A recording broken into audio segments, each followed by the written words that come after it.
الله الرحمن الرحيم.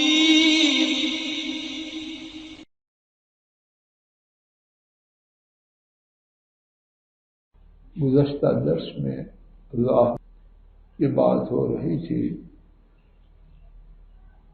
کہ مسجد کی شان و عظمت کے 20 پہلو ہیں.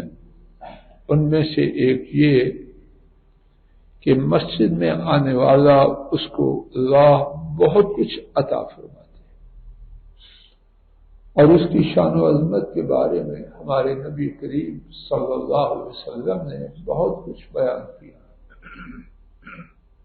گزشتہ درس میں ایک حدیث شریف بیان کی گئی جس میں مسجد میں آنے والے کے لیے 6 باتیں ہیں.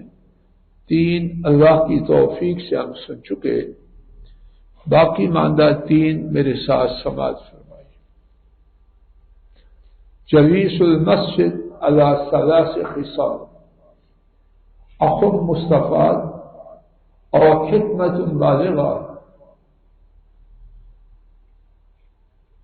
اور رحمت منتظر. مسجد میں بیٹھنے والا، مسجد میں ڈیرا ڈالنے والا، اس کے لیے 3 خصلتیں ہیں. پہلی بات، وہ ایسا بھائی ہے کہ اس سے فائدہ حاصل کیا جاتا ہے.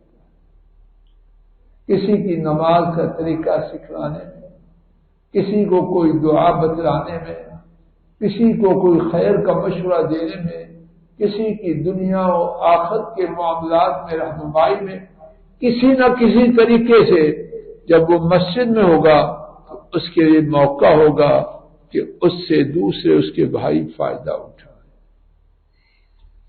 دوسری بات، مسجد میں کی جانے والی حکمت کی بہت گہری بات اس کو سننے کا موقع ملے.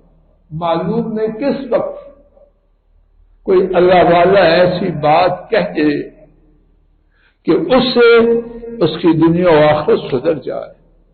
مسجد خیر کی باتوں کے کہنے سننے کا ٹھکانہ ہے، تو مسجد میں آئے گا تو حکمت کی بہت گہری بات اللہ کے فضل و کرم سے امید ہے لکھی جائے.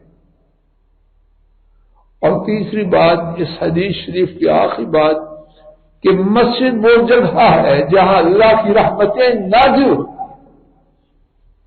تو جس رحمت کا انتظار کیا جاتا ہے اس کے پانے کی توقع مسجد میں اللہ کے فضل و کرم سے ہم وقت رہتی ہے. اس طرح مسجد والا خیر ہی خیر میں ہے. اللہ تعالیٰ اپنے فضل و کرم سے مجھے آپ کو موت کے دن تک مسجد میں آنے سے محروم نہ کرے. موت کا دن ہو تب بھی مسجد میں آ کے رب کی رحمتوں کو پا چکے ہو.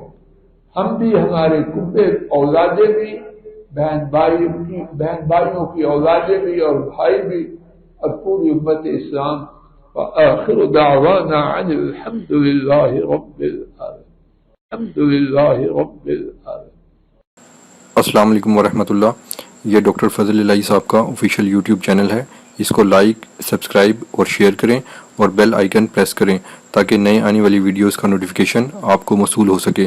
جزاکم اللہ خیر.